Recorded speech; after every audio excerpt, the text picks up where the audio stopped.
closer, my child.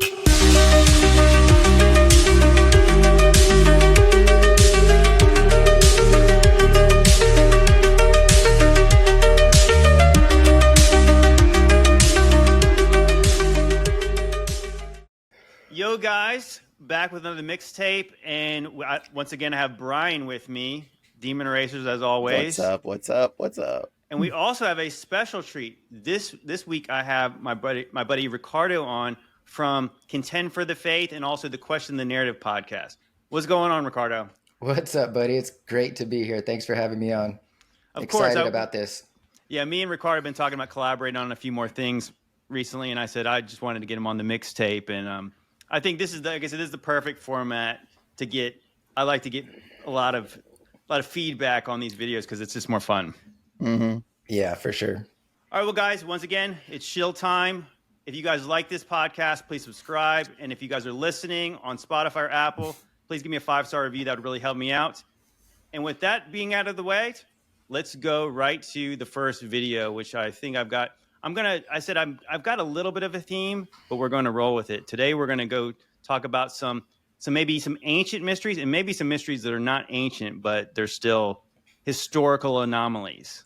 Hey, the real Pharaoh's curse is that we haven't built a pyramid bigger than Giza yet. I mean, just look at it. This thing is massive and it's over 4,000 years old. Oh, but we do have a pyramid bigger than that and nobody's talking about it. The Great Pyramid of Giza is peanuts against the buried Pyramid of the Sun in Bosnia, and you will not believe what they found there. In 2005, archaeologist Dr. Samir Osmanagic realized, hey, this hill in the small Bosnian city of Visoko is oddly shaped like a pyramid. And shaped like a pyramid was an understatement. This hill has virtually every characteristic of a real pyramid, and we continue to ignore it. To start, it has 4 triangular sides. That's it, pyramid confirmed, we're done. Joking, but it's got even grade slopes and corners that connect perfectly under the foliage, along with an apex at the very top, the exact shape of a pyramid, but oh, it don't end there, Johnny boy. It's also perfectly aligned to the cardinal directions, north, east, south, and west, much like Giza. In fact, this one is even more aligned to true north than Giza, being only 1/300th of a degree off from perfect north, whereas Giza is 2/60ths of a degree off. They even took EMF, electromagnetic frequency readers, to the top and saw readings of 60 times more of what is normally expected on Earth. Another phenomenon that tends to occur at the pyramids, and the reason why is so mind-baffling that we'll have to save that for a future video. This hill was aptly named the Bosnian Pyramid of the Sun, the first pyramid of its kind in Europe, taller than the Great Pyramid of Giza and even bigger than the biggest pyramid of the world, Cholula in Mexico, with 4 other smaller hills around it that are also suspected to be pyramids or some other structures, as is usually the case at these ancient sites. Sure, it might just look like a hill covered in trees, but have a look at what the Pyramid of the Sun in Teotihuacan, Mexico looked like before it was excavated and after. Same with Machu Picchu and after, and Chichen Itza and after. Any ancient site that isn't in a desert is typically covered with overgrowth, and the Bosnian pyramid is looking a lot like that before stage. And just have a look at these drone shots and tell me these formations look natural to you. So Dr. Osmanagic began the excavations, and now get this, radiocarbon analysis taken from the rocks hidden beneath the vegetation revealed that this pyramid would be over 35,000 years old, the oldest pyramid in the world by a long shot, over 30,000 years older than Giza, during a time in which traditional history claims only tribes and cavemen incapable of erecting such monuments roamed the earth, far before any civilizations began to form, or so we think. For reference, here's a timeline of all major ancient civilizations and structures built around the world. And here is where the Bosnian pyramid would stand in that timeline. Excavations also revealed huge blocks of 7 tons each, stacked with geopolymer binding, which is an ancient type of cement, and perfect placement, along with perfectly landscaped terraces and other obvious architectural design, but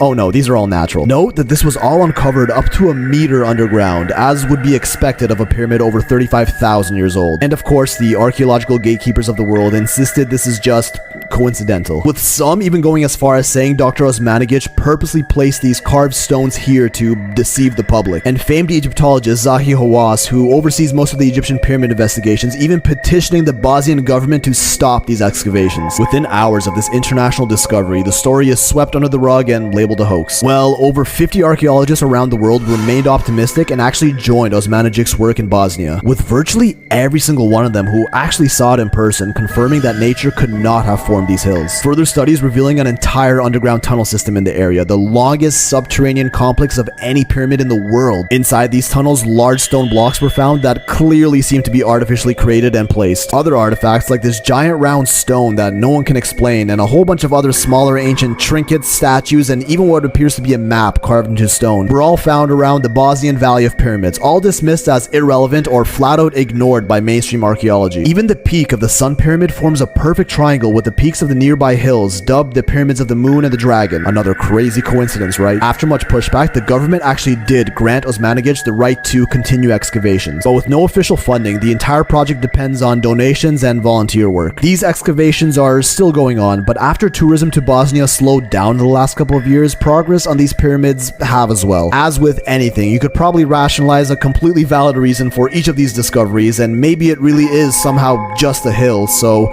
you think we're tweaking on this one, or are we onto something? Who's ready to get digging? Yeah, so what do you think of that, Ricardo? Do you think that's a real pyramid, or do you think that's just a natural rock formation? Well, I was gonna say we got stuff like that here close by where I live. It's called pins and mounds, and all of these things. How do you spell that? Pinson. Pins and mounds, and Okay. and you look at this, and it just looks like a hill of grass like that. But if you get a higher view of it, it's perfectly symmetrical, like what he's saying. And these sites are all over the place, where people are mistakenly calling these things hills or whatever because they got grass and they mow it now. But if you actually take a look, it's so symmetrical.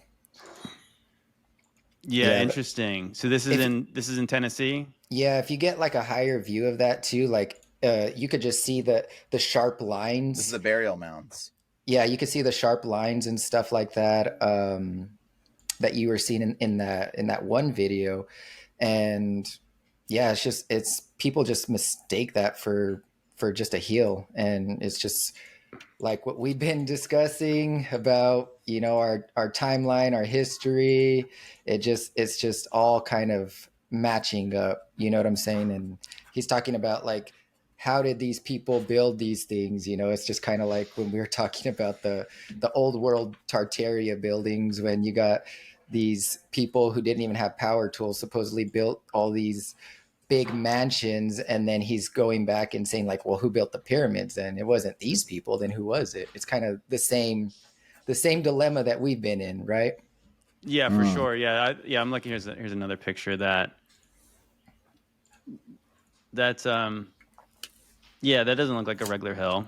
It's definitely not a regular hill. It's definitely not a regular hill. But it's got grass and they mow it, and it's all not a that hill, now. dude. They can dig into those. This is the Indian burial mounds, bro. Yeah. Yep. Those are straight up Indian burial mounds. So in those hills, they dug into those hills and they found giant bones. They found giant remains of giant bones. Well, there's probably not only that, but there's probably there's probably stone under there, right? Like you said, it's probably just like all those other things. It's like, yeah, there's more.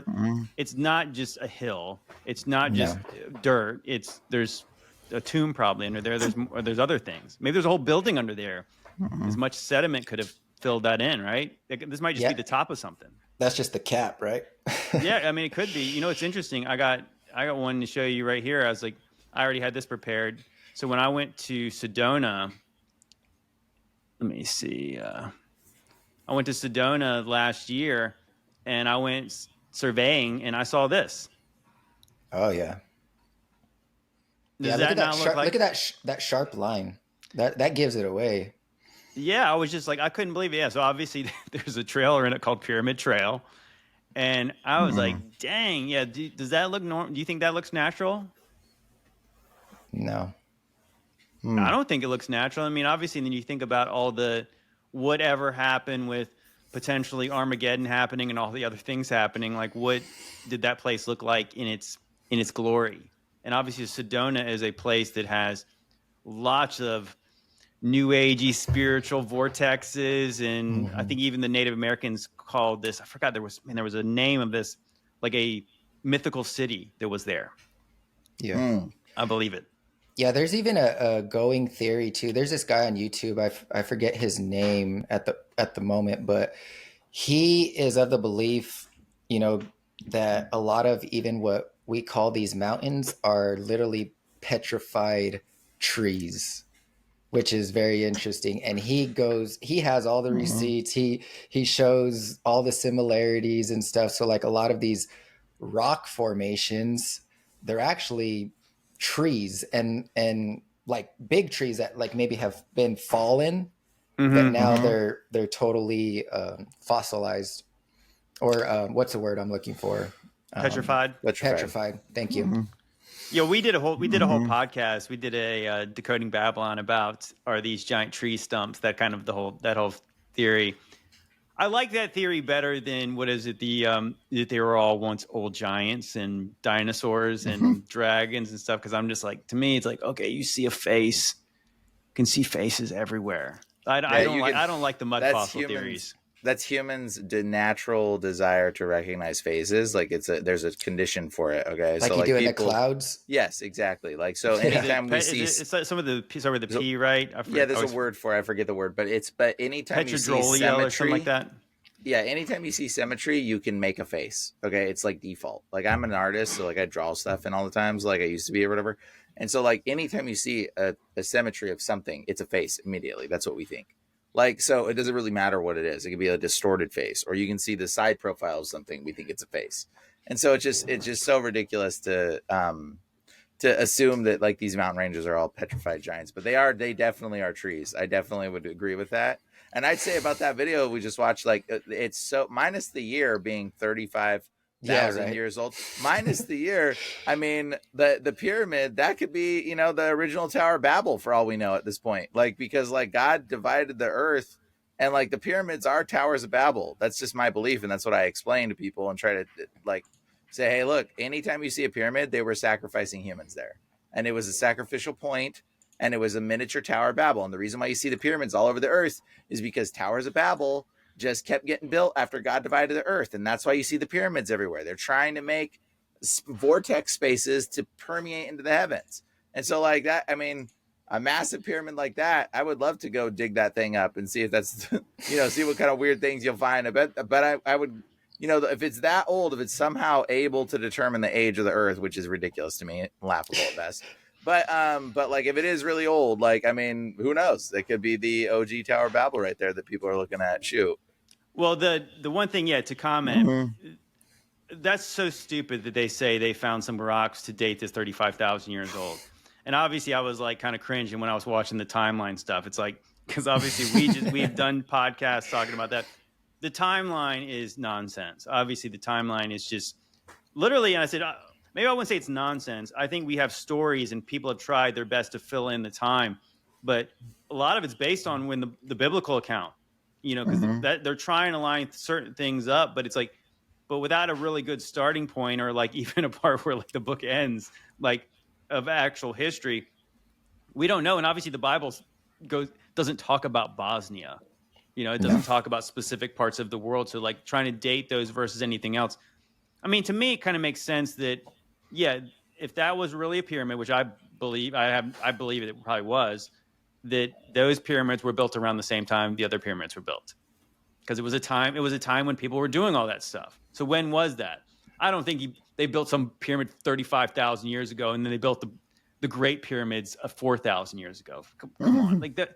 I think that's why the people who've done the research that Bryan and I have done, like our ancient angels and even the ancient alien guys, the Graham Hancocks, we have made the connection that having pyramids on almost every continent, maybe every continent, does it leads one to conclude that there was this connected civilization. And I believe that was likely the days of Noah's civilization, the wicked one, the one that got destroyed. And that's why like they're all have super megalithic stones. We have no idea how they could move those stones. Even the stuff afterwards, even like the most impressive New World or Old World type architecture, and we'll talk about that in a little bit. They don't have the stones, like the 1,000,000-pound stones. They got some really big ones, big columns, crazy stuff, but not like the 1,000,000-pound stones like in Baalbek in Lebanon and And yeah, just this the scale of like the pyramids are ridiculous. Yeah, that timeline too. I was thinking about it. What do we even have as far as like material wise that would even last and even stay standing for 35,000 years? You know what I'm saying? Like everything deteriorates after some time, unless after 35,000 years, if he's right, this thing was touching the sky or something, then it's just deteriorated down to what it is right now.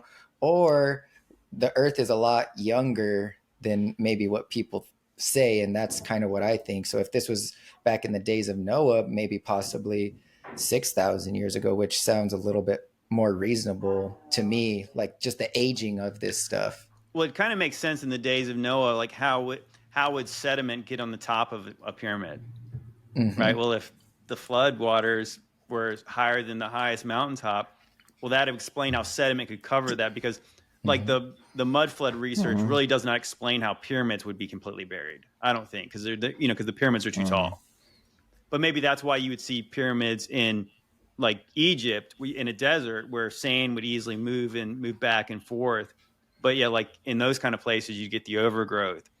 But yeah, you can't really date something without a comparable thing to date it with. Actually, I was listening to Gunnar Heinsohn, the German historian who did the chronology research we did. They asked him about carbon dating on one of the podcasts, and he said he doesn't really deal in that, but he says he knows a famous carbon dater. He didn't give the name, and he said carbon dating is a prostitute. You can get it to do whatever you want it to do. yeah, exactly. It's funny, the dry German sense of humor. I was like, yeah, that makes sense. That actually does, because it does. It's like, obviously you can date things to be really old. Like you can send it to different labs and they never get the same dates. It's not accurate. It's used as a tool. Even in that one podcast that you guys did when you were going through that interview, they're talking about the tree rings, and they think that that's some sort of reliable way of dating stuff. Is, oh, well, just look at the tree rings, easy, but it's like, no, it doesn't work that way. And it's just shocking that these scholarly people, they still cling to that. You know what I'm saying? That, we know because of tree rings. Dendrochronology, I think that what they say is that you have to have, like, they feel like they can determine it, that you have to have a master tree ring. So they have a list of like the tree rings, and they would say this tree ring came from this date, and you could find other trees that would have similar rings. It's really wild that we would believe that, like, how accurate could that be? Like, there's too many other variables that you would have to know for sure. And you can't date something 2,000 years ago. I don't really care what you say. Like, that's far from fact. That's not even really science. That's obviously wild speculation. And again, it's like it's more like this is a appeal to authority. Oh, well, I'm a dendrochronologist. Yeah, I mean, I could chop down a tree and count the rings. Does that make me a scientist? Yeah. No. No, all right, not at all. Let's go to the next video. This is interesting. Well, maybe this will tie this into the next thing, but I don't know if you guys have ever heard this. This was I almost made a video about this a long time ago, but I didn't really know how to do it. So now we're going to just do this. Deep in the woods near Damascus, Oregon, sits a temple, the Temple of Oculus Anubis.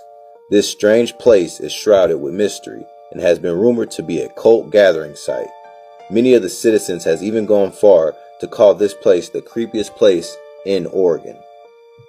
With a population of just over 11,000, Damascus is a friendly, quiet community known for its charming farms and natural beauty. This town is the last place you would expect to find something as eerie as a temple called Oculus Anubis. Located at the end of a quiet street, Oculus Anubis is not your average Oregon residence. The property is home to an ominous black gate, a statue of the Egyptian goddess Sekhmet, and 2 twin stone pyramids. The bizarre architecture has not gone unnoticed, and many people have deemed Oculus Anubis as the creepiest place in Oregon. While not much is actually known about what goes on behind the gates, there are plenty of crazy theories. Rumor has it that Oculus Anubis is a cult gathering site, and that the property has $2 million worth of underground tunnels. Other sources maintain that the residence simply belongs to a private family with Egyptian heritage. Whatever the case may be, there's no denying that Oculus Anubis is one of the most strangest spots in the Beaver State.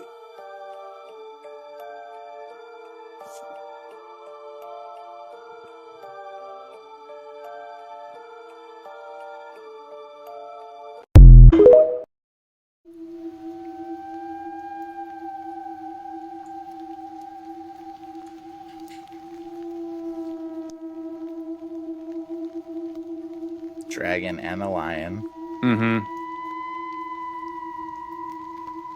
That is for sure an occultic place.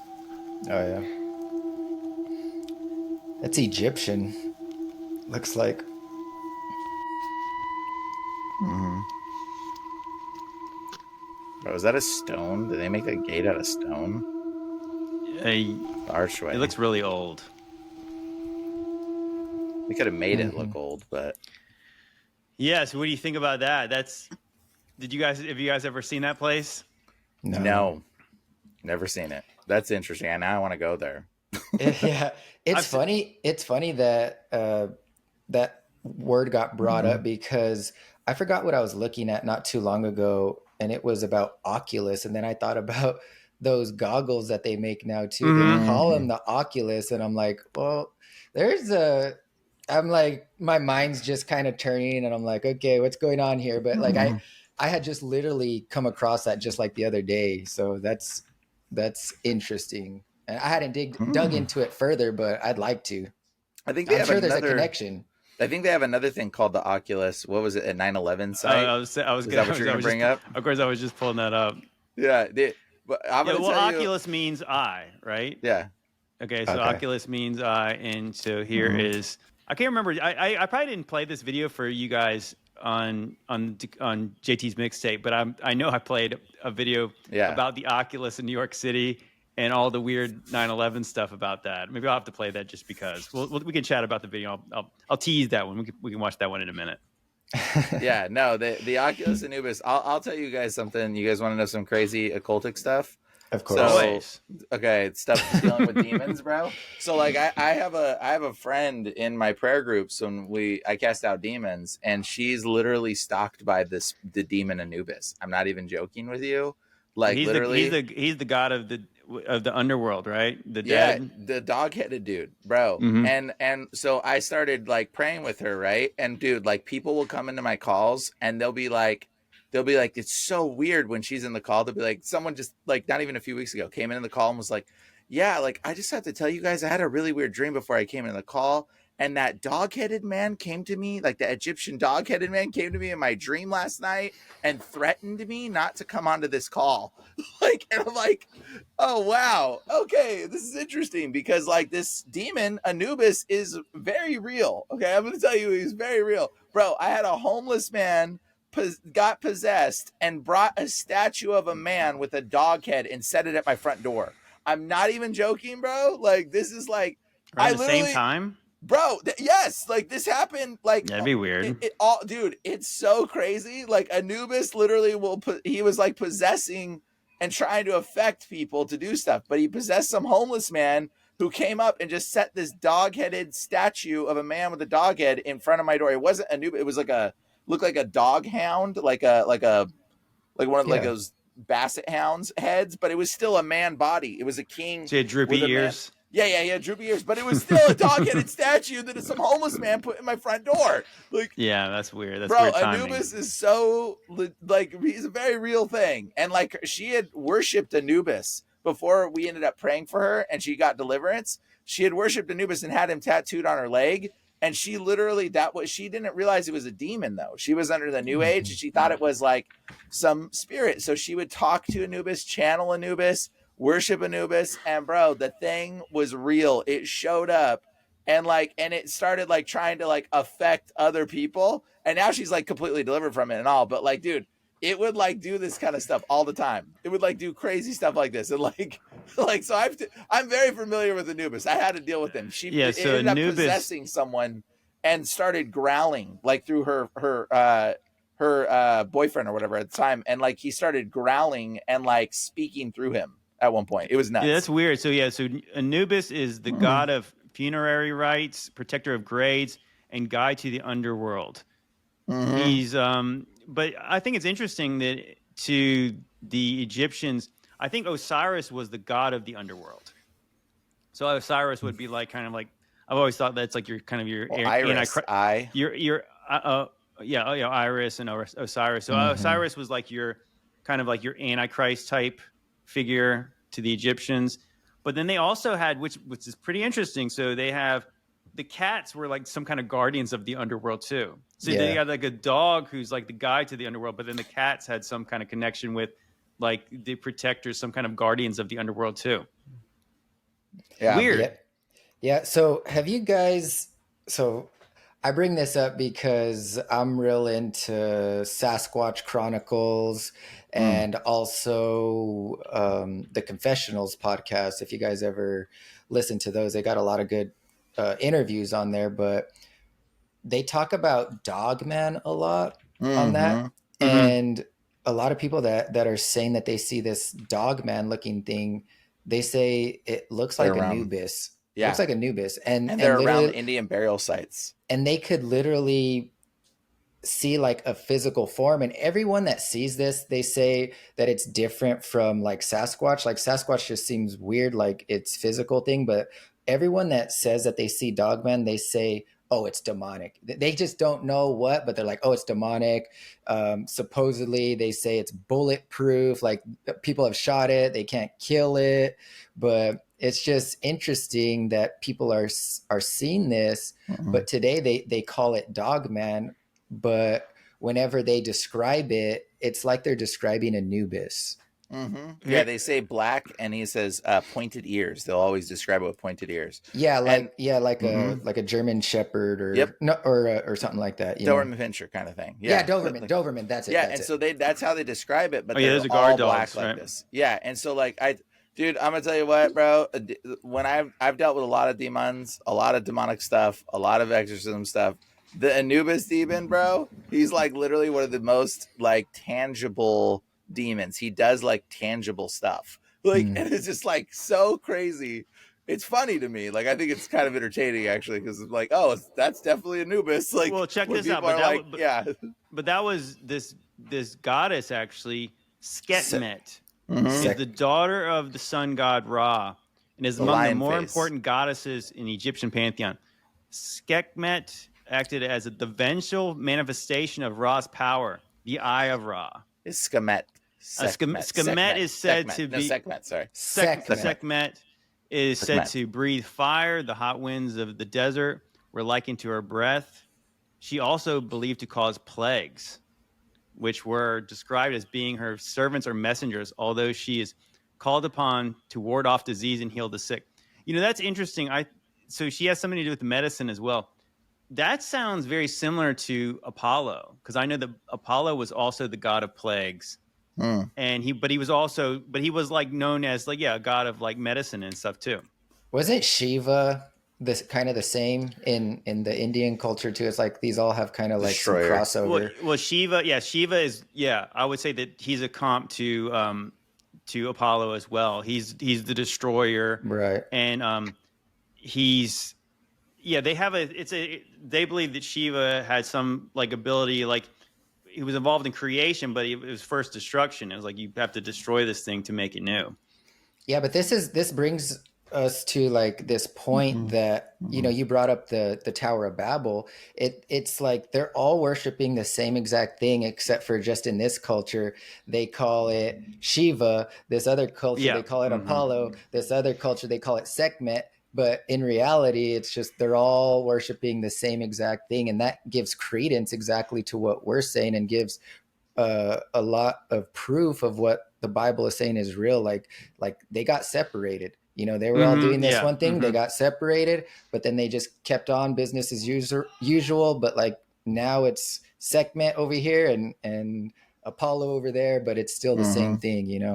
Well, they're exactly what it is. all associated with the sun god. Yep. Too. So they're all associated with the sun. So sun worship, serpents, dog face people, all kinds of similar things. I forgot. Oh, one thing just to mention real quick though is I thought a couple of interesting parts about that video. Damascus, Oregon. Of course, it was founded in 1851 because yeah, that is funny. Why wouldn't it be 1850? Because almost everything was founded, and they said what did they say? There was like 1,000 people there in 1850. All right, whatever. But yeah, you have this creepy thing. There's really not a lot of details about it, and there's Egyptian thing. People have said that these people had Egyptian heritage. Okay, so when did they come from Egypt? And they decided to build stuff like that. That's the interesting thing is like that. The people in Egypt right now, they really don't have any connection with the ancient Egyptians. No, people don't know that. But like the word for ancient Egyptians was Kemet. So the Greeks called the Egyptians, but they didn't. So like again, they had like the local people in Egypt did not find all the pyramid stuff. It was people from Europe found all that stuff.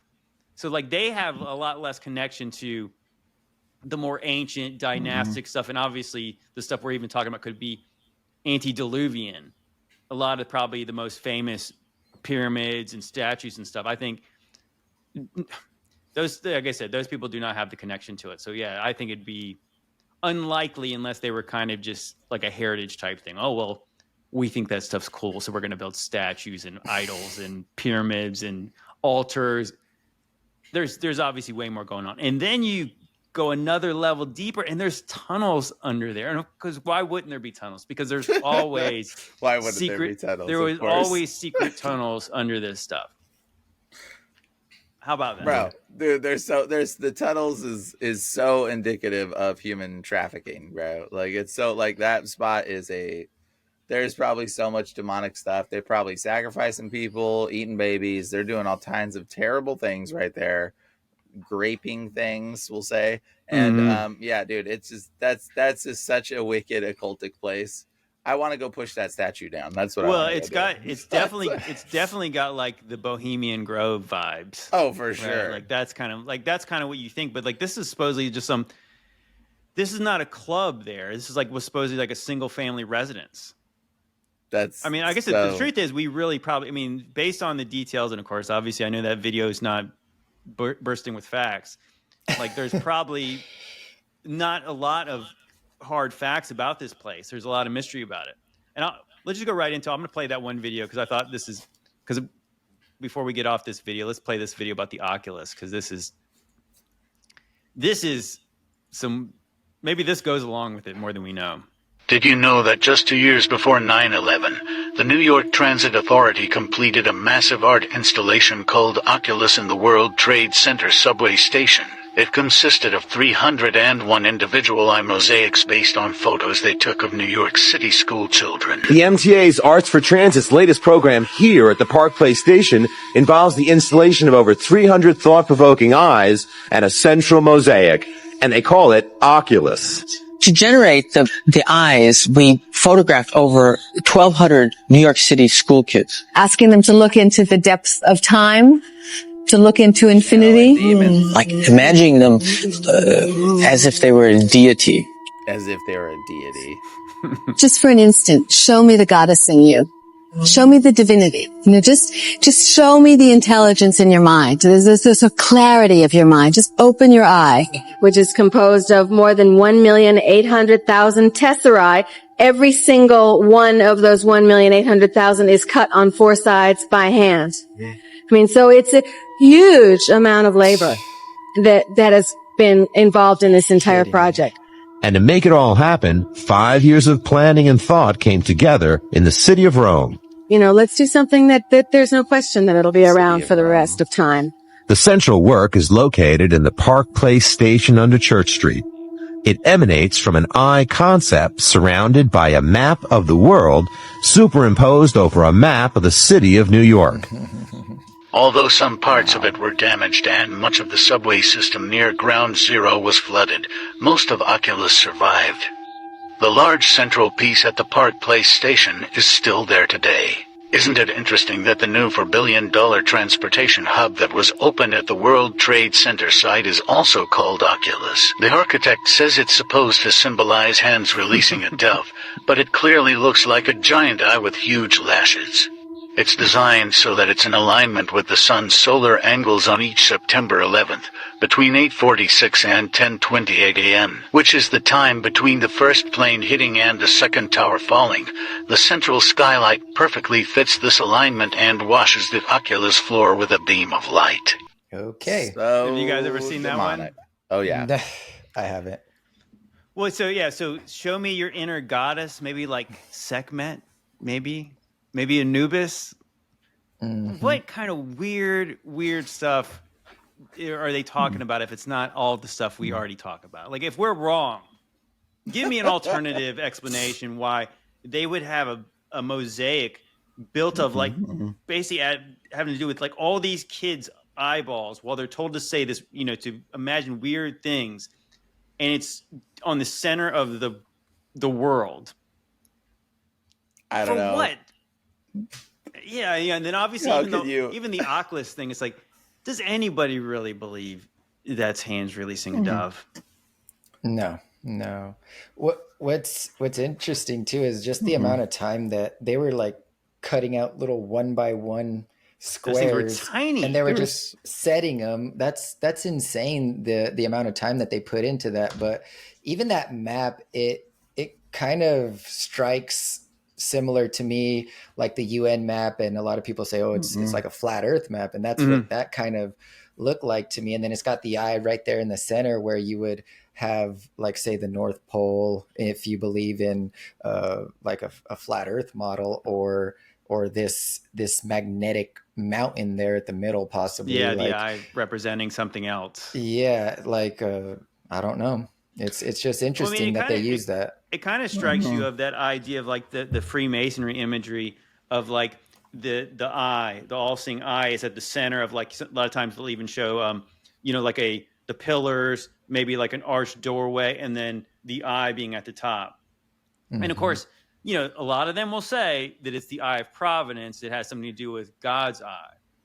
Now obviously we would disagree with them, but it is interesting that kind of that imagery where you'd have like their God's eye would be at the center of this thing.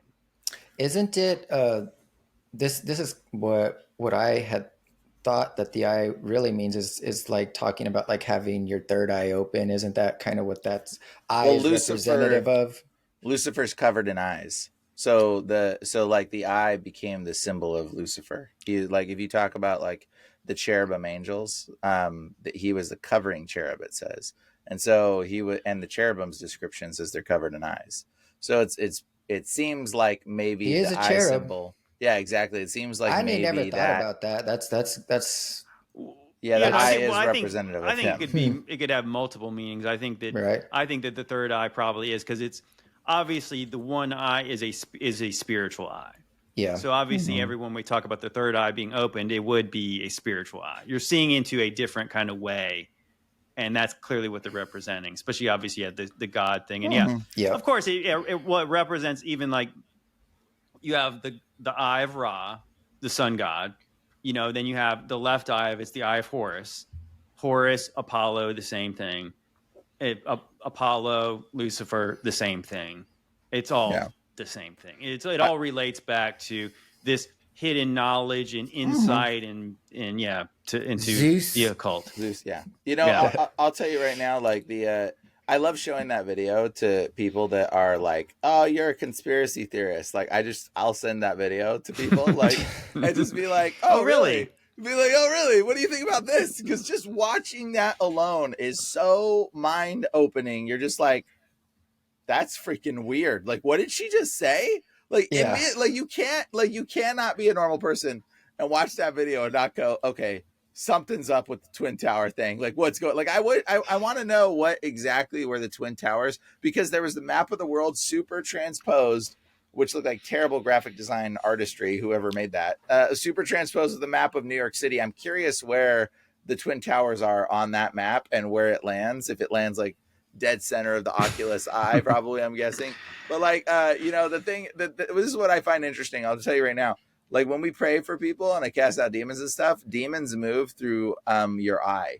So like this is something that you'll learn in like deliverance ministry. I have to tell people, don't look at the other person, like, because we'll be praying and what will happen is a person that's got a demon will suddenly look up at a random person and make eye contact, and then that person will get like focused. They'll be like, and like they get stuck, and then the demon transmutes and it jumps to the other person, and then we have to pray for that person because it literally just moved. And I know it sounds really weird and like woo woo sounding, but like demons move through eye contact all the time. It's like it's like it says the eyes are the windows to the soul. Yeah. Like, yeah, it's nuts. It's really nuts. So like, I don't know what's with the eye thing. All I know is from my experience of dealing with demons, that's how demons move in one of the ways. Did you ever see that? Did you guys ever? You ever see that movie? I know Bryan hasn't seen it because Bryan hasn't seen any movies. But have you seen Prometheus? I have seen it. You have? I have seen it. Do you remember when they went into they went into the alien ship and then they bring back the black goo stuff, and then the black goo, what does it get injected into the one guy? But he had the black goo coming out the guy's eye, or it was like a little worm coming out of his eye. I remember a worm, I think. Yeah, I mean, it's kind of hard to see from this picture, but it's something to do with like he was really checking out his eye, and before you know it, he had sex with his girlfriend. They made an alien baby because the droid guy injected the black goo into him. I don't remember. Well, I mean, of course, you're thinking like black goo, demons, and then he transferred the demons, and obviously it was related to the eyeball once again. Hey, speaking of black goo, I know this was a while back, but that black goo that people were messing around with around the year 2021 or something like that, was responding to the I think we know what you're talking about. Cell phone radiation. Yeah, I'm trying to like say it without saying it. I forgot exactly what they called that, if you guys remember, but like this graphene. Yeah. Graphene That's oxide. Yeah. But this thing was, reacting to the cell phone signal, and it seemed like you can, like, what if people got this to be programmable with the whole, Cinco, and then the letter at the end. I know what you're saying. I mean, we at some point we need to. I need to make a JT's mixtape that's all about the black goo, because it continues to come up. Yep. And I was watching that Rings of Power show, and it's really kind of stuck with me. I've seen the black goo so many times in different shows and music videos, but just the way that they present Sauron, and Sauron being your devil character. He appears as a man. He's really not a man. He appears as an elf. He's really not an elf. When he's killed, he bleeds out this black goo, and then he forms into like some kind of ball of goo, and then he possesses like an animal, a bug, and before you know it, he kills some person and takes this person's form. And then, but the way it's shown in this thing, so like he doesn't bleed regular blood, so if he ever gets cut. And I just couldn't help but think like, dang, do you think the devil is really out there somewhere, that like he really is, that's what he is. He is like, his essence is just pure blackness and evil. And he doesn't really have a real form anymore. He appears as things. And like the black goo is some kind of connection to him, through the spirits, through the other demons. And is that kind of what they're presenting? Like, cause a lot of times when you see it, even with the Billie Eilish video, and she's like bleeding black goo out of her eyes and things like that. Yeah, that girl's sick. But all of them, and again, like, the Doja Cat video that's literally called Demons. Yeah. She's bathing in it. And of course a hand comes out, and it's got claws and everything. So they're not even, obviously they're straight up saying what it is. I think in the Billie Eilish video, she's got like these black demonic wings too. Like, it's not very subtle, but it's like, I guess to what level is it practical? Like, I don't know. I wonder if her name is really Eilish, or if it was meant to be like eyelash, because she's the eye of Horus, the fancy part to the eye of Horus. I think it's clearly like a play on words. Yeah. But yeah, no, I think that whole Billie Eilish video is the one where she gets injected with the vacuum. Oh, did I? Wait, I'm not allowed to say don't the worry. V word. Don't worry. I'll She fix gets that. injected with the V in that music video, and We're trying to be all careful and then all of a sudden she starts growing wings. I know. I'm sorry. So No, then it's she fine. starts growing wings, and just bleep it out. Yeah. I said the V word. Yeah. Yeah, and then she starts growing wings, bro. She's a Nephilim, dude. She's like Yeah, showing you that like the V goes in, and then she grows wings like a Nephilim, and then she falls like an angel, and then she falls from the sky. She's straight showing you that Nephilim genetic sequencing is what they're trying to achieve in that music video. Good girls go to hell or something like that. she's been completely taken over by evil. Like, even did you see that on the previous window that you had it on there? Like, her eyes are just even completely white, like no Let me check it out. pupil or anything like that. I mean, that's just pretty satanic. Bro, I feel so bad for her. We gotta pray for her. Yeah, she's Dude, that girl's probably been molested, and all kinds of terrible things have happened to that girl. you got so the many black times. eyes one right here. Oh, this one right here. Yeah, that's it. Yeah. That's You know, we know for sure it's not a good thing. You know, the no pupil thing was actually there's this video of this dude that talked about seeing he died, okay, and he saw demons come to take him to hell. And he said one of the characteristics was really interesting. He described them perfectly. And one of them, he said they had pointed ears, and he said they had no pupils. It was just like White. straight white eyes, and that's like, or yellow or something. He said like that was what their eyes look like when the demons are in the spiritual realm. It's kind of interesting. I always assume the white is like your eyes had rolled back in your head, but like You're your dead. eyelids are open. So like, you would see the white. If I did that, the white of my eyes would be exposed, but you can't see. But it's kind of like you're looking. It's clearly a sign of like when that happens, you're possessed or something. It's clearly somebody's being possessed. Yeah.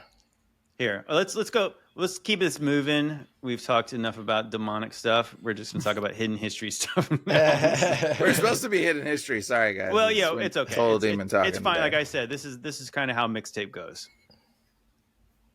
One thing I want you to do is do a search, any old search engine, for orphan asylums in America.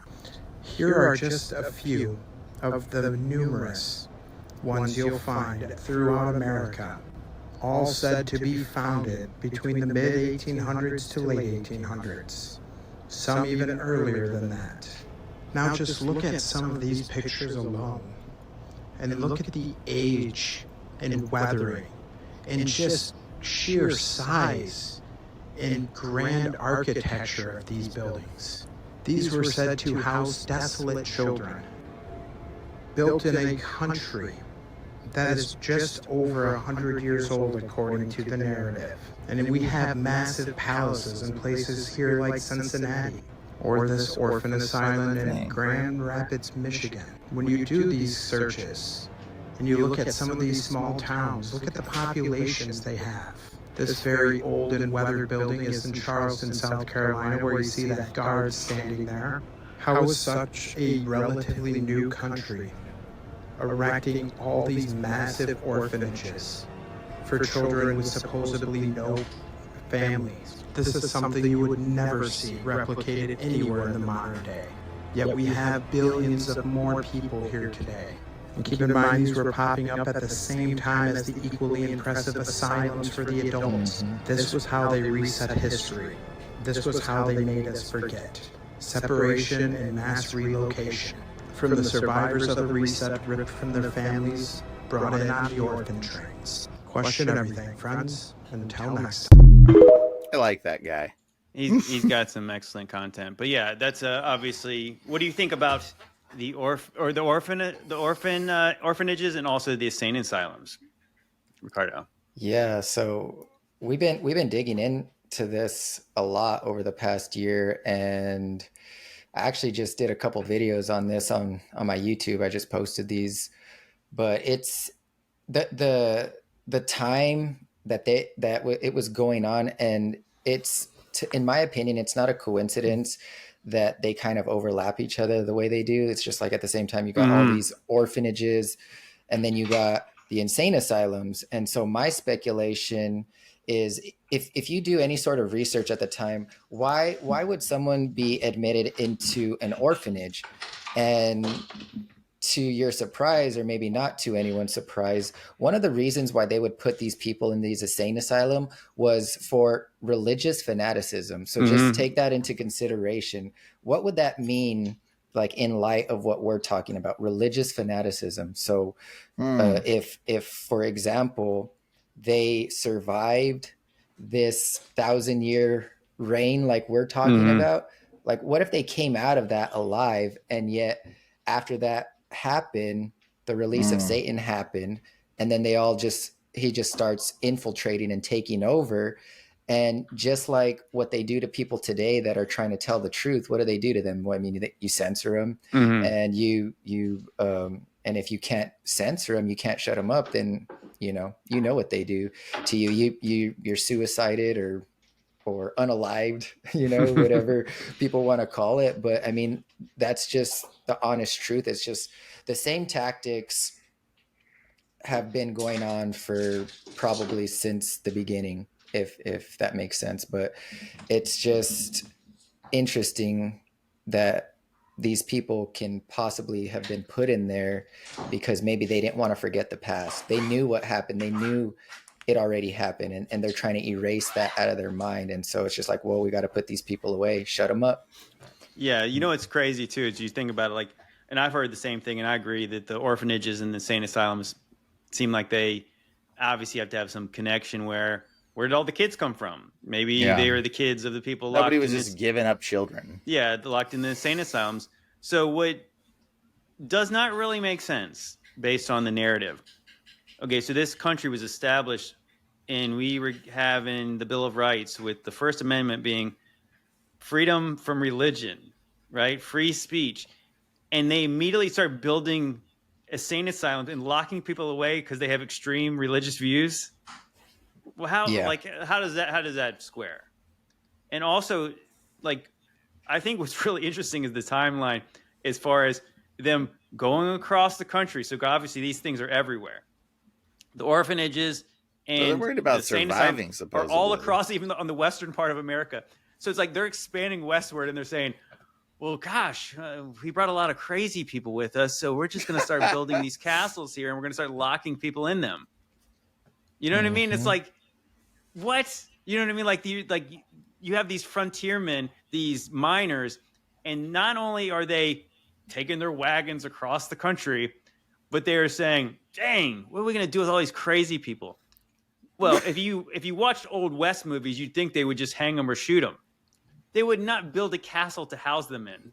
Exactly. But yet, that makes no we're sense. told they did. Bro, that's so crazy, dude. Like, when did they build these buildings? A lot of these insane asylums and things. Around what time? I mean, they all have dates in the 1800s, and sometimes they have really strange dates. Where I think there's one in Utah. I have to look it up one day. They had one in Utah.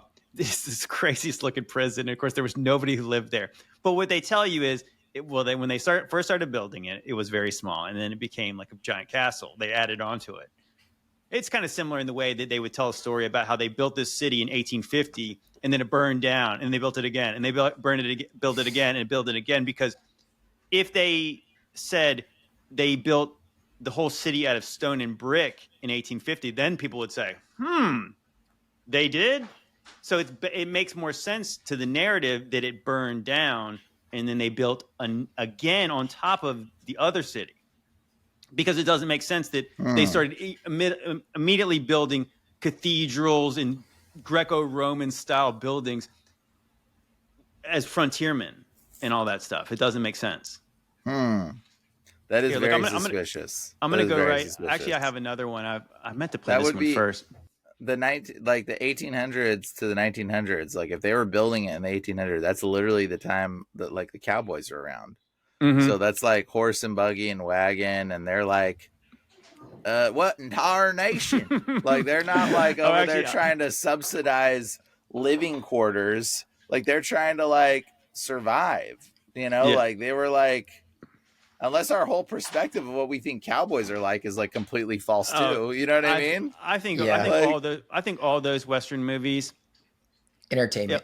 Yeah, I think it's all. Well, I think it's, what I if think Western movies are completely fake?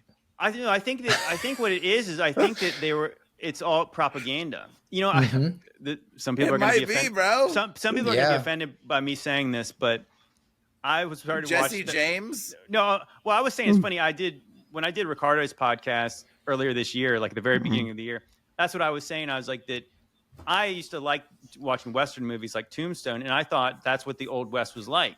I thought it was like just storefront looking buildings. They're all made of wood. The streets are all muddy. It's all fake. All these people are playing cards and cussing and shooting each other. And then meanwhile, at the same time, like San Francisco is thriving, like, you know, like a real fully built city, like with Greco-Roman style buildings. Like that doesn't make sense because yeah, I'm thinking this is how they lived. They all took wagons everywhere. They all did all this stuff. Now, this is the part that's going to be offensive to some people. And I'm just speaking out loud. I think the Native American story of America is almost completely made up because I was watching the show Yellowstone. And because a lot of people ask, well, wouldn't the Native Americans talked about all this stuff? I don't know what they would have talked about. I don't know how much of their history, because if you really think about it, that show Yellowstone, you guys watch that with Kevin Costner? I never. It's an okay show.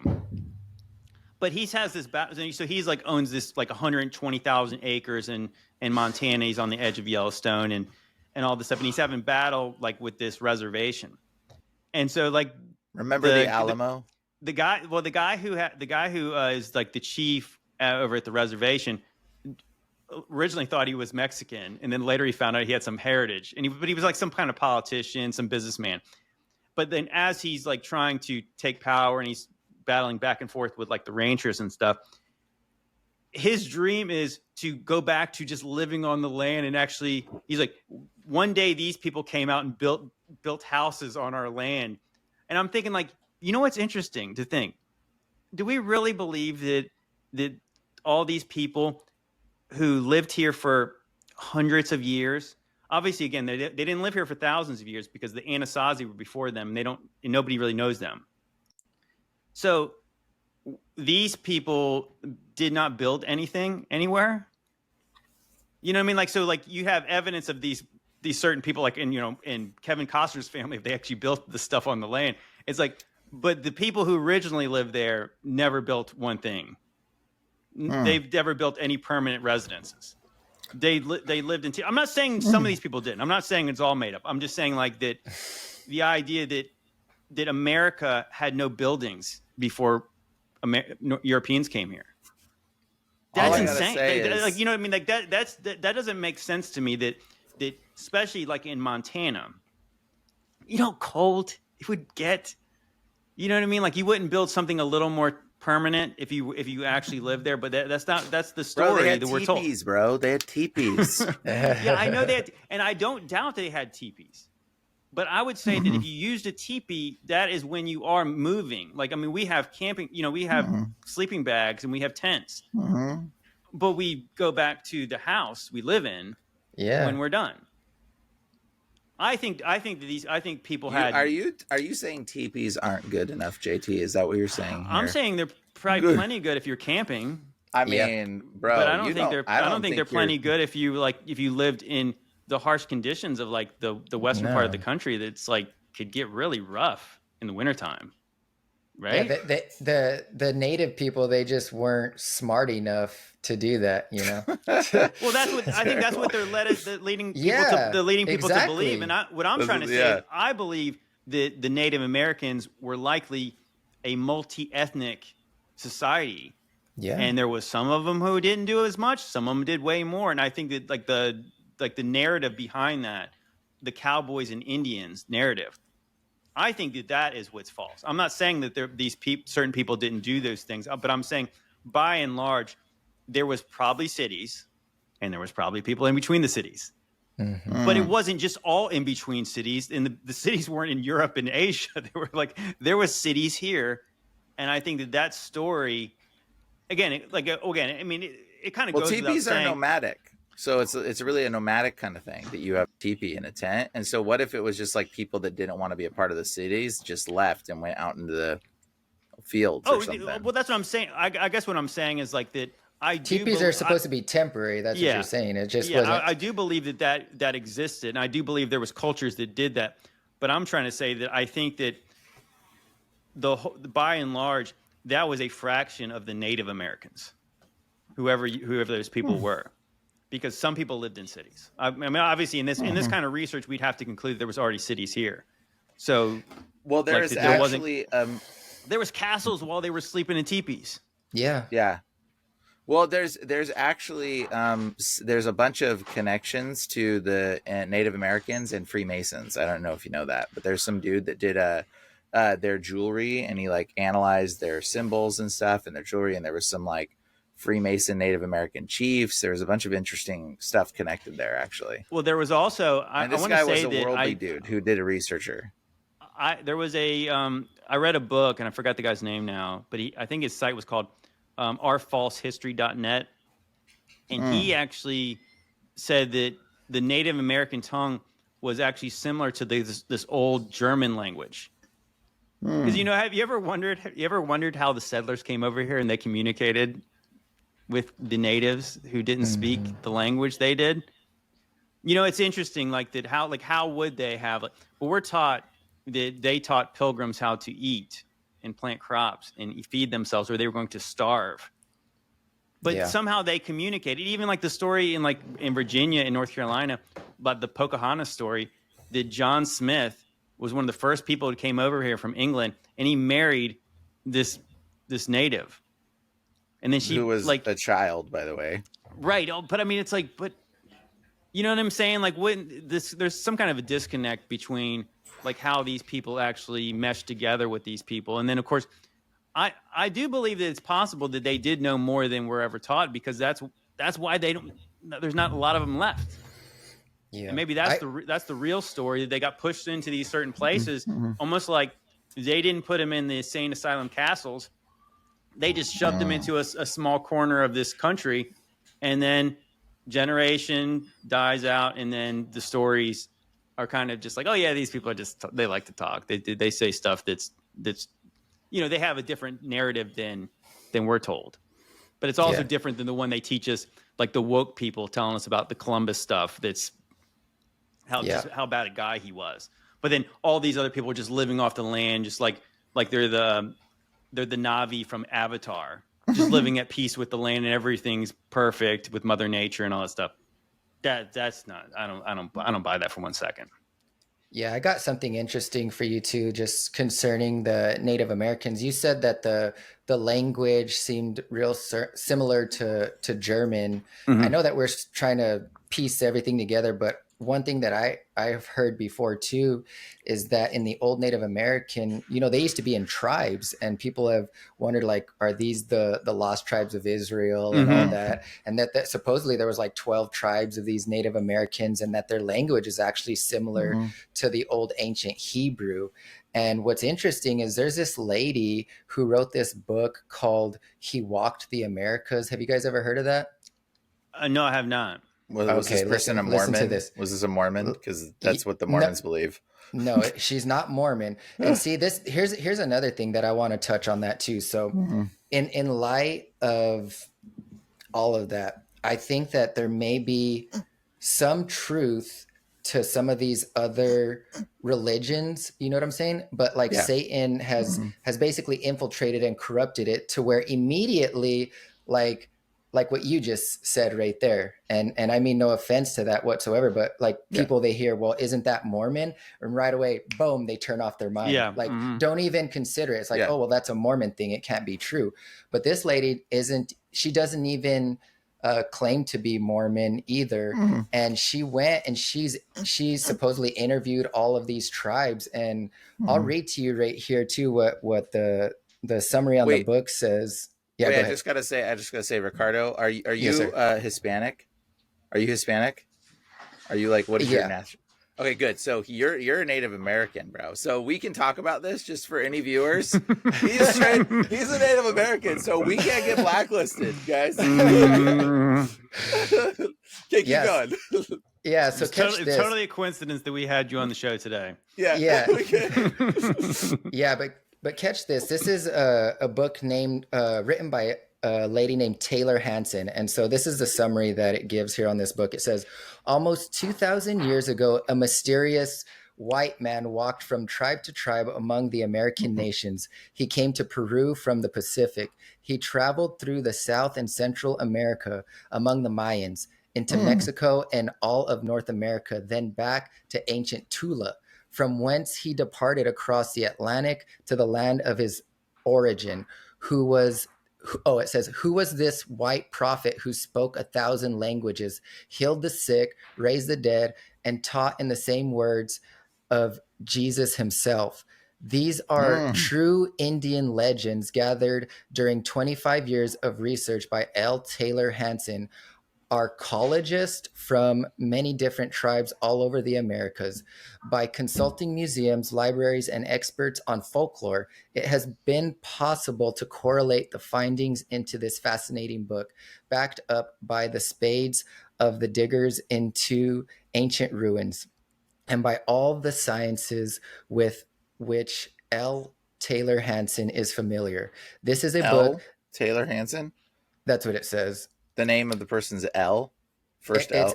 L dot. I guess it's like it's an abbreviation. It didn't seem like you want to. Okay, keep going. So keep going. This is a book that will back up the New Testament of the East with the Christian Indian legends of the West. And this book is proof that the Savior came not only to one continent, but to all the world. This book will strengthen your faith as no other could. That's a summary it gives right there. That's super interesting. One thing I would say is that I don't think Jesus was a white man. So that's the only thing. I'm just telling you what they said, yeah. But it's interesting. But I also will tell you that Kukulkan Khan was a white man. Right, and that's I was thinking Quetzalcoatl too. That's the same story. Yeah. So it's very fascinating because the Mormons believe that that Quetzalcoatl is Jesus.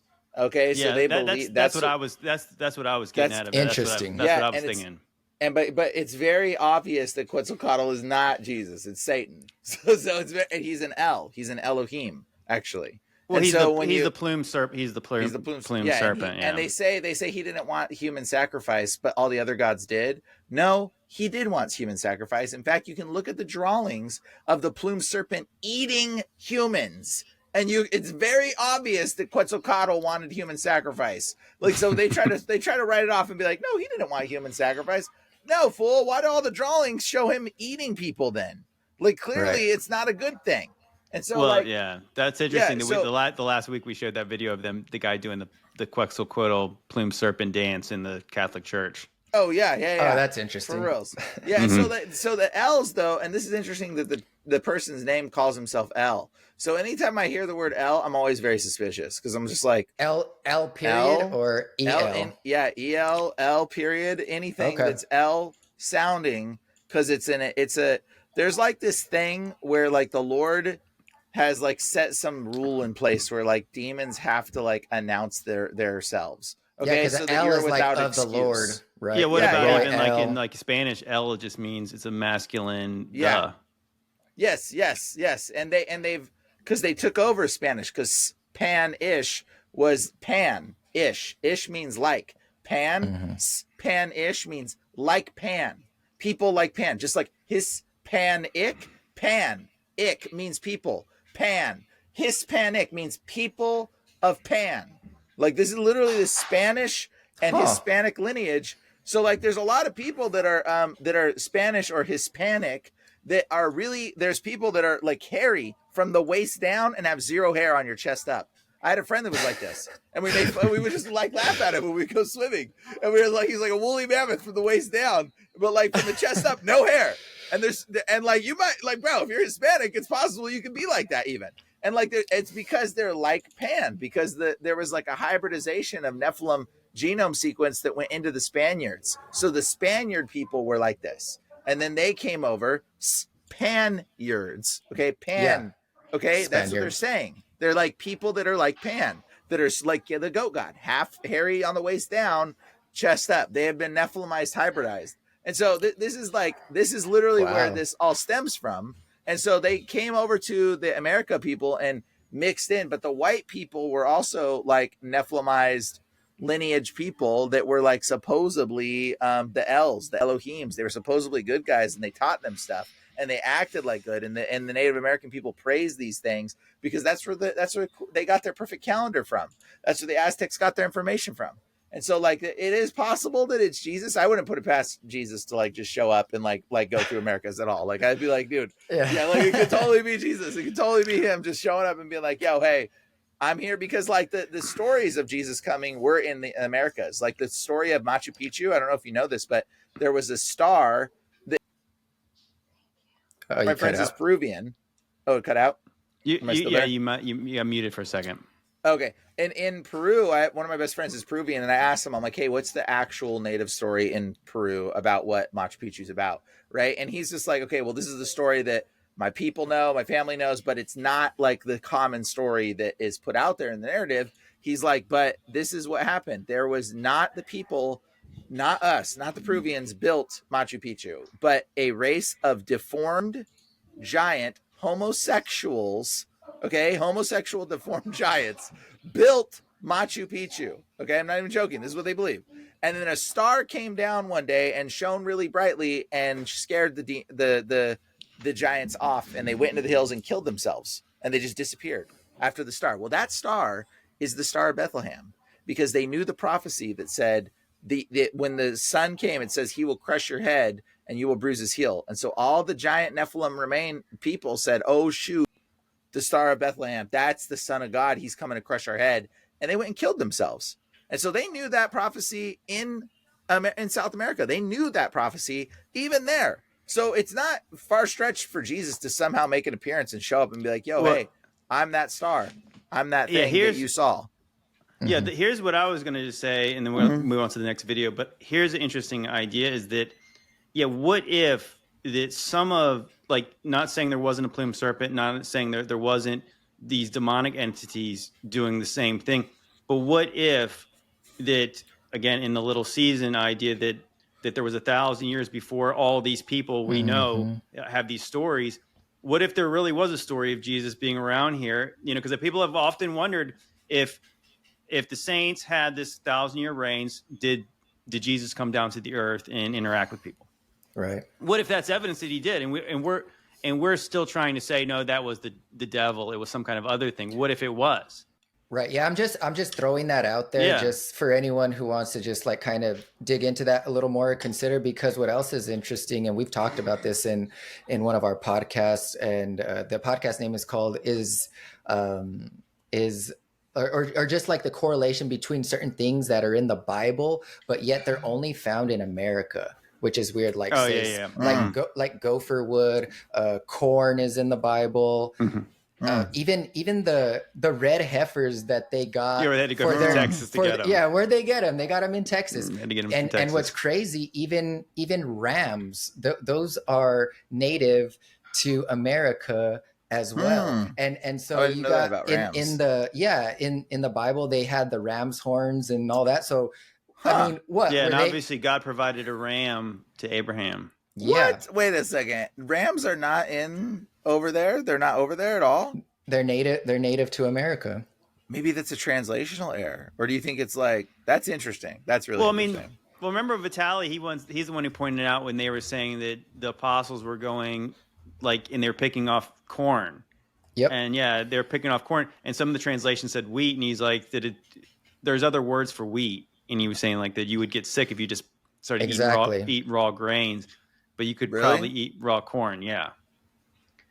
Really? Yeah, there's a lot of weird things. Here, let's keep it moving. I want to go to this next video. I'm not sure how much time we got left, but this one it piggybacks on the last one we had, and this is once again a famous TikToker we have not seen in a while. People often ask me if there was a reset in the early 1800s, wouldn't everybody have to be in on it? Surely someone would have said something. But that's just the thing. Anyone that didn't follow the narrative or speak about the old world was thrown into one of these insane asylums. Did you know that in the 1800s, all across America and Canada, these insane asylums was opened?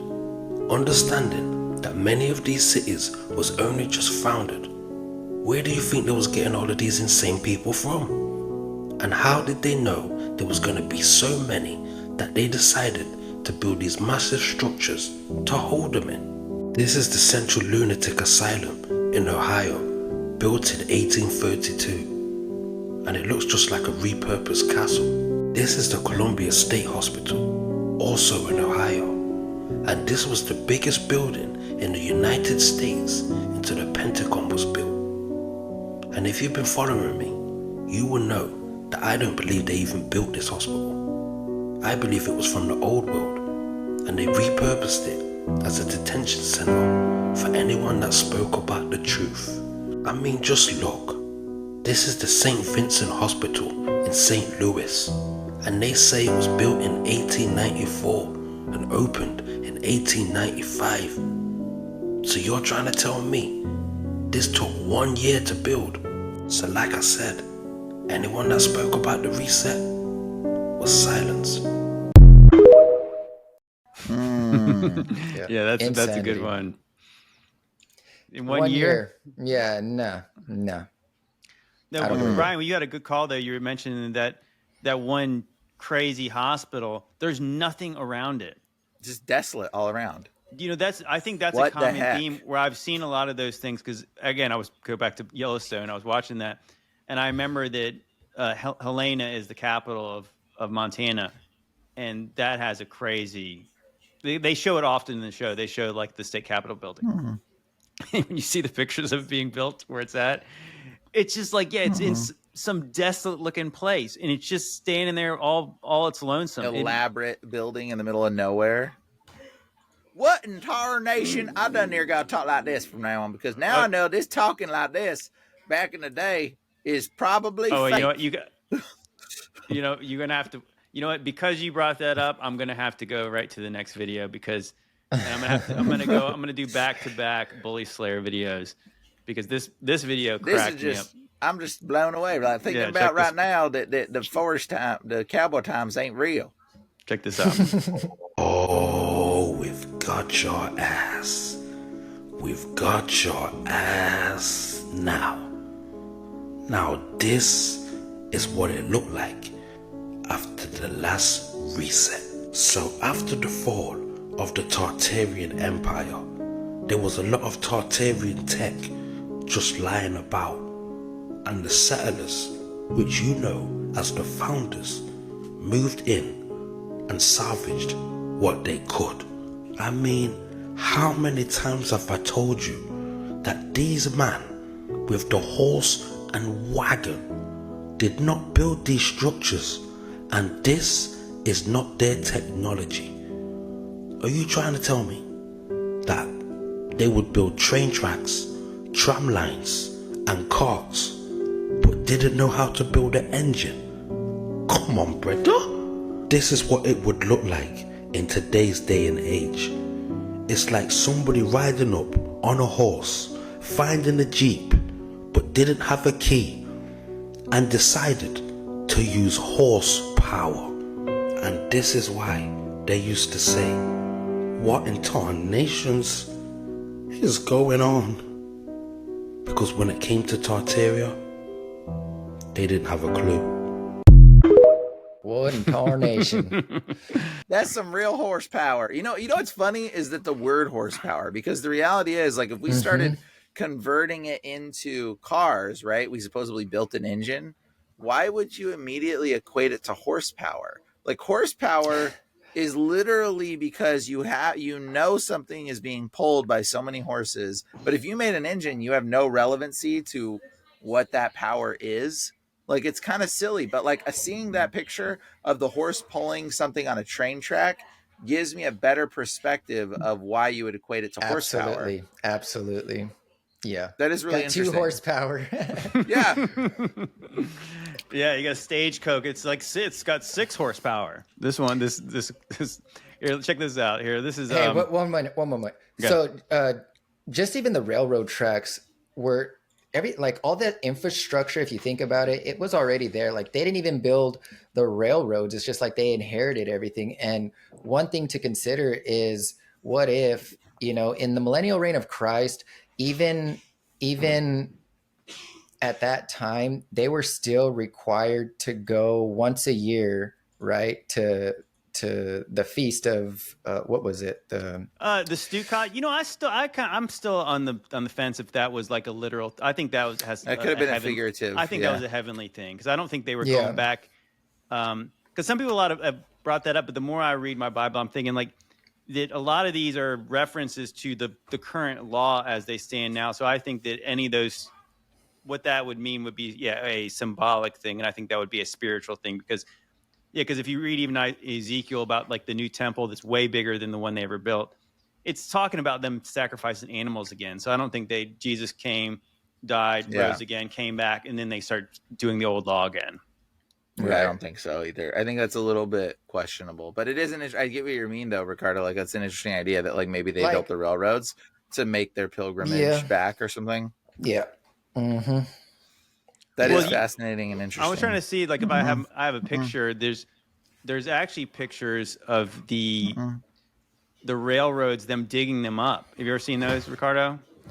I've seen something of that. I've seen something like that. You think them laying tracks, but they really weren't laying tracks. When you see some pictures of them, you can tell that they were literally digging up the tracks. Let me see. The tracks, even the canalways, like all of that infrastructure, like it was already there, and it just makes you wonder. That's all. Yeah, let me see. It's like the big statue of the heads around Mount Rushmore. Makes you wonder just a little bit. Yeah, you know what I said? Okay, if you want me to, I'll speculate really wildly now. Because this is a theory that I've got. What if again, in the same kind of vein as like, we really don't buy that they built these buildings. Do we really believe that some guy, like by himself, basically carved out Mount Rushmore and was hanging out with dynamite and stuff and made it look so immaculate, and like the eyes almost look lifelike? Okay, so what if he didn't? So that would likely believe that these were already there too. So then the stories of some of the early presidents, would really not fit anymore. So I've wondered that when you see, like, you go to the Washington Monument, you go to the Lincoln Memorial. I went to Raleigh, North Carolina, and I went to their state capitol building. There's George Washington there, and I didn't realize it was George Washington because it was some guy who was dressed up like a Roman. And then you think about the other George Washington statues where he's sitting straight looking like Zeus. Okay, so what if that he literally was some kind of Roman governor someplace here? Like you put him back way far, and now it's like, well, dang, we got all these statues of him anywhere. Maybe we're going to have to say he's the first president. Except for when you actually look up who's the first president, it ain't him. There was like 8 presidents. I think if you go with the Continental Congress, there was like 16 presidents maybe before him. There was like 8 presidents of the United States before George Washington. Well, guys, it's President's Day. The day we celebrate the birthday of George Washington, our 15th president. What's that? Our first president?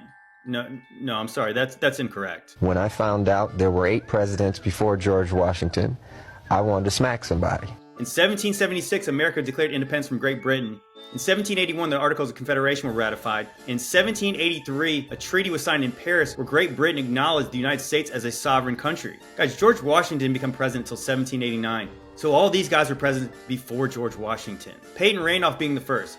Well, if you want to get technical, he was just the president of the Continental Congress. But in 1781, Samuel Huntington became the first president of the United States. And John Hanson was the first president to serve out his full term. So then why do we celebrate George Washington as the first? That's a great question. Well, it could be because some considered him to be a god, maybe. Or it could be just like Napoleon said, that history is a set of lies agreed upon. Whatever the reason, I don't know. But he wasn't the first. He was just the most famous. But they always tell us he was the first. So why do they tell us he's the first? Maybe because they got to explain how important this guy was to this early country. There's an empty tomb to him. There's an obelisk to him. A whole obelisk, yeah. And then so now you look at the Mount Rushmore. Yeah, look at the weird imagery, and I know many people who've looked at like the Fall Brothers did the Belly of the Beast, and you have the layout of Washington D.C. and you have the Lincoln Memorial on one side, and then you have the reflection pond, and then you have like the Washington Monument, and then you have the pregnant belly here, and so you have Lincoln, and then you have this phallic thing, and then you have the Capitol building where you have the empty tomb to him, and you have him in the belly, in the rotunda, in his ascension. Mm-hmm. What if that has something to do with like some Roman pagan stuff, and that's why it's there? Maybe that has something to do with something long before 1776 and all that stuff. And that's why those guys are depicted on Mount Rushmore. That's why I think even it's funny, I was just in Charlottesville yesterday, and Charlottesville has Monticello, where Thomas Jefferson lived. And if you ever visited that place, his bed is like 4 foot long. He's like 6'4", and they said he sleeps sitting up or something like that. They said that was what they did back in the day. Oh, they'll tell you that. And you go in the place and you're wait, what? They said he slept sitting up. Who says this? The people who take you on the tour. Nobody does that. Look it up, bro. Like that's what they say. And of course, I'm just like, his bed is 4 foot.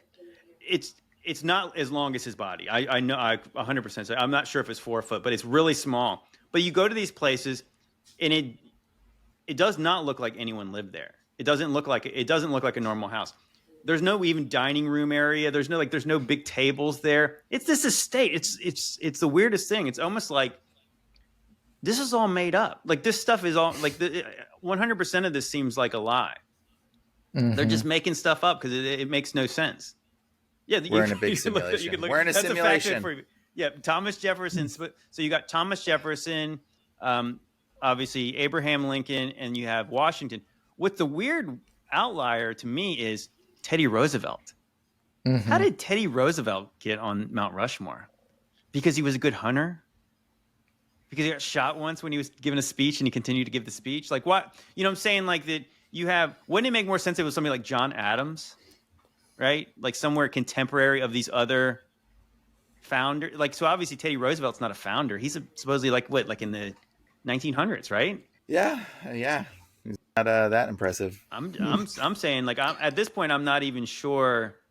What is the agenda that says even when they carved out Mount Rushmore? What is there a date on that? Let me. I'll look that up real quick. Yeah, I should have. Because what you're saying, it strikes a chord with me for sure, especially just how do they do all that, unless it was beforehand. It's so well done, and it really does look like the depictions that we've seen of those people. It's so well done. Like it really, it's insane. It's amazing. Imagine, yeah. I'll try to find out. Yeah, the fact that somebody did that, which is like just hanging from a swing stage, and dynamiting, and as they're dynamiting part of it. There's an image right there in the middle. It's got them hanging on the edge for those rock climbers on the edge right there. Yeah, can you imagine carving that thing out? No. Is that an old photo of them carving it out below that one? Right there, below there? Those are maintenance guys. I'm just kidding. Look how stupid that looks. There's no way. That would just be insane. Like, would you how would you know where to begin when you're doing that? Oh, you don't have any perspective. You know what I'm saying? Like to take, I don't know. You couldn't put yourself far enough back. You know what I'm saying, to have that kind of detail like that. Okay, so here's what we're told based on it was built between 1927 and 1941. What? Yeah. And so it said, let me see how many people it says were involved in. I remember it used to be like a big deal when I was a child. We would always talk about it. And now it's kind of like pushed to the side. And like I've mentioned Mount Rushmore to somebody before. And they're like, what is that? Like to some young kid. They like don't even know. They like don't even know what it is. It's kind of interesting. Yeah, it's really weird. I mean, I think what's really weird about this is that they did this thing and they did it sort of in a place that's really not very accessible to the majority of the country. Like, you know what I mean? Right. Like, you're just doing this kind of like, you're going to spend that much time and resources to do that. And it's really so disconnected from the rest of us. Right. Yeah. That's You know, super when you do strange. that somewhere like, even I think there's that place in Georgia where they have like some Confederate stuff like on some mountain, but that's probably not when they said it was done either. Cause it seems weird to me that somebody says, hey, let's carve these guys' faces into this mountain. And you're like, that sounds like a interesting idea. That seems a bit ambitious for just you yourself and your son to go do it. It's like, what do you need? Well, I need some rope and some dynamite and some chisels. Yeah. And if you're like, oh shoot, I took too much of his nose off. Yeah, but like they literally made it perfect. I think they did say they messed it up once and they had to dynamite and start again. But you're like, nah, this is like made of grain. Isn't that like mountain made of granite or something like that? Yeah, they just had better work ethic than you do, JT. That's the problem. That's what they always tell me. You're They just always say me lazy. like on my one video, I keep on getting so much pushback about because I say I don't believe the timeline. They're always like, this guy doesn't know anything about construction. He's never built a thing in his life. And I was like, well, my family actually owns a commercial construction company, and I've been a part owner for the last 20 years. But besides that, I don't know that much about it. I mean, honestly, I do know that there's less craftsmen than there used to be, but at the same time, like just that whole idea of like them doing all this stuff. What's interesting to me is like the timeline of when they did that, the Mount Rushmore, that's similar around the time they were doing Hoover Dam. Another massive project. And it's kind of like, I've wondered that because obviously I've done so many videos about the Hoover Dam, but I never considered like, what if the Hoover Dam was already there? Like, who would know? Yeah. You know, in this early time, like they just said they built it. What if they repurposed part of it and that was part of what the construction was? What if some of that stuff was already there? I mean, because it's like, who would be alive to know about what the western part of America looked like before Lake Mead was there, and all the stuff they got submerged and all that stuff.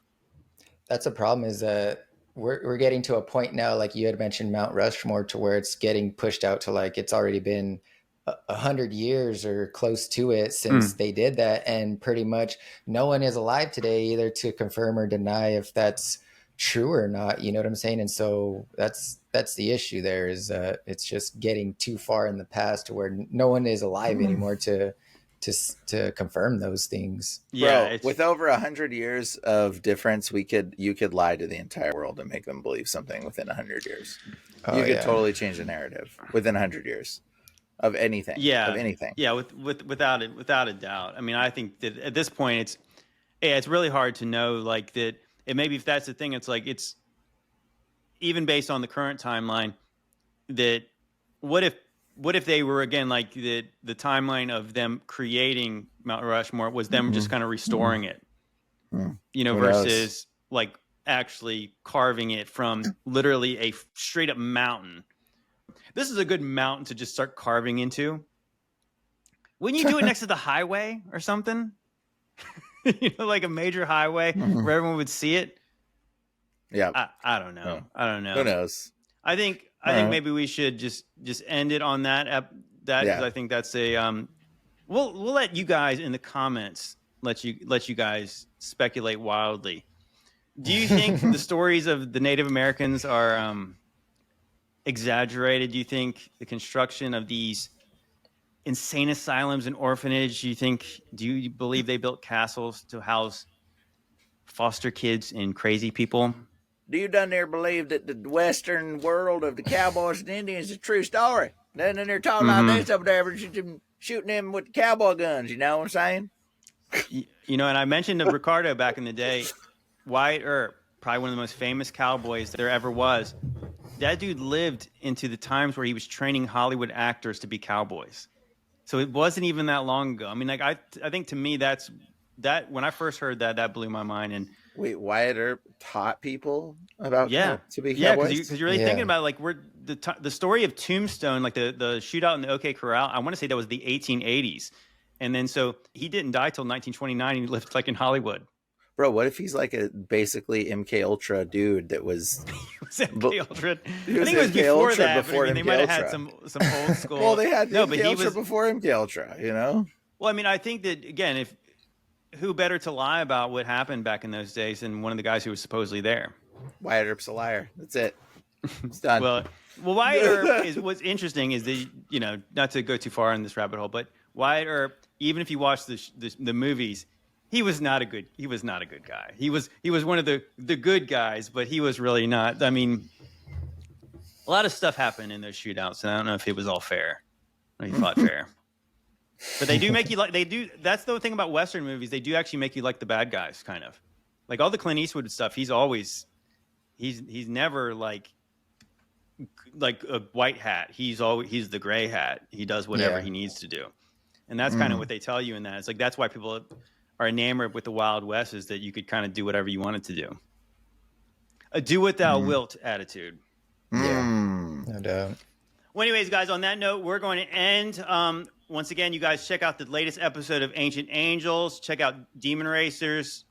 Links are in the description. Ricardo, really appreciate having you come on.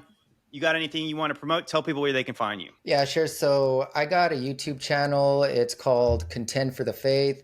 Trying to build that up since TikTok has been totally shadow banning me and stuff like that. So if you guys want to check out similar content to what we have here, we are doing that over at the YouTube channel. And also Question the Narrative. You can find us on Apple Podcasts, Spotify, and we have a lot of good information on there, and some of which I can't post on YouTube for obvious reasons. So if you want to avail yourselves to that content, come give us a visit. I'd appreciate it. Thanks, JT. Of course, anytime. Well, anyways, guys, appreciate you guys. Love y'all. God bless.